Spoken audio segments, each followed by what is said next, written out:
सुप्रभात बच्चों। आज मैं आप लोगों को सर्वेश्वर दयाल सक्सेना की मेघाए कविता पढ़ाऊंगी।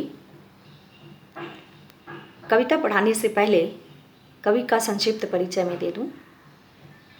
सर्वेश्वर दयाल सक्सेना का जन्म उत्तर प्रदेश के बस्ती जिले में 15 सितंबर 1927 को हुआ था।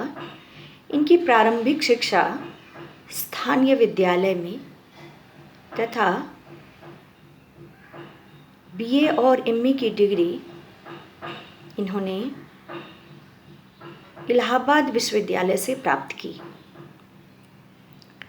शिक्षा समाप्ति के बाद कुछ समय तक इन्होंने अध्यापन कार्य किया।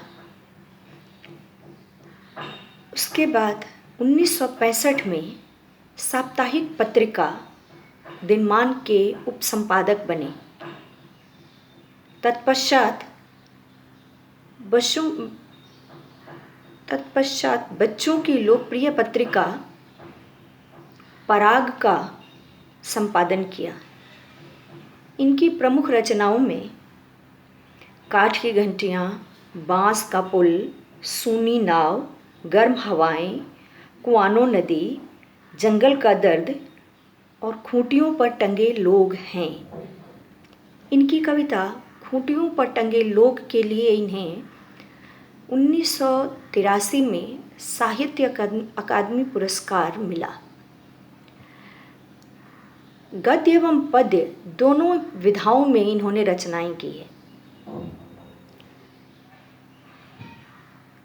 कविता में इनकी भाषा सरल एवं लोक जीवन की महक लिए हुए है। साथ ही प्रकृति का सजीव चित्रण भी मिलता है। प्रस्तुत पद्यांश मेघाए बड़े बंठन के सवर के, आगे आगे नाचती गाती बयार चली, दरवाजे खिड़कियां खुलने लगी गली गली, पाहुन ज्यों आए हो गांव में शहर के, मेघ आए बड़े बंठन के सवर के। इस पद्यांश में कवि ने प्रकृति के उपादान का मानवीकरण करते हुए ग्रामीण परिवेश का बड़ा ही सजीव चित्र प्रस्तुत किया है। ग्रामीण संस्कृति में बादल और दामाद के आगमन का उल्लासपूर्ण वर्णन करना ही कवि का मुख्य उद्देश्य है। सहज रूप में हम देखें तो भारत में प्रत्येक ऋतु का आगमन एक साल बाद होता है। इस कविता में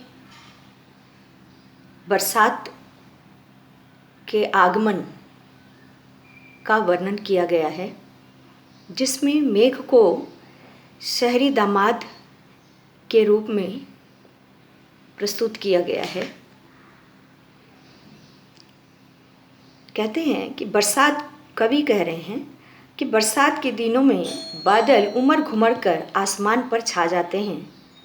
ऐसा लगता है जैसे शहरी दामाद एक साल बाद सज धज कर बन संवर कर ससुराल यानी कि गांव आया हो। बादल के आने से ठंडी पूर्वाई हवा चलने लगती है, जैसे शहरी दामाद के आने की पूर्व सूचना पूर्वाई हवा दे रही हो। ये हवा खुशी से नाचती गाती प्रतीत होती है।